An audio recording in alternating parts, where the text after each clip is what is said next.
Crossbows in Europe developed as powerful armor-piercing weapons.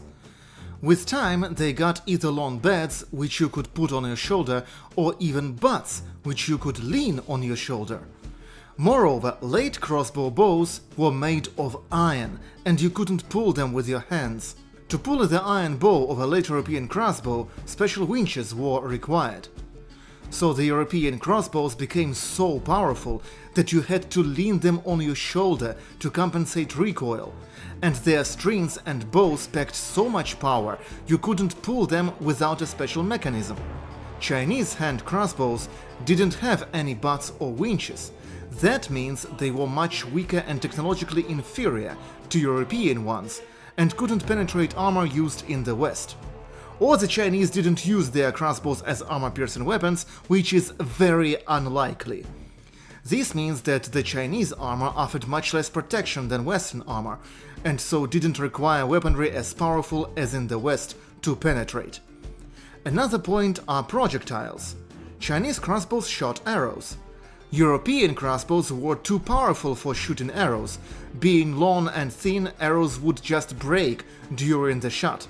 So Europeans used special crossbow bolts, shorter but more massive than bow arrows. Some bolts were wooden with metal heads, some were even full metal.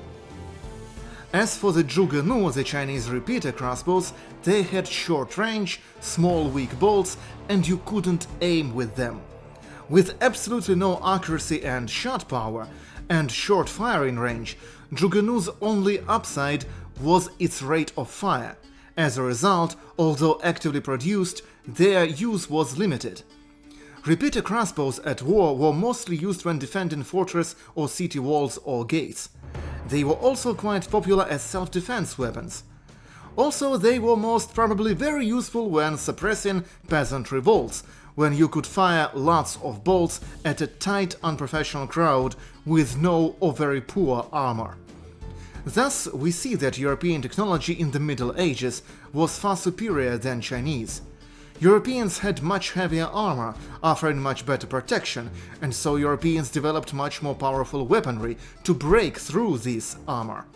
Since Chinese armor was much lighter, the Chinese also had much weaker weapons. The technological inferiority of Chinese crossbows is a bright example of that.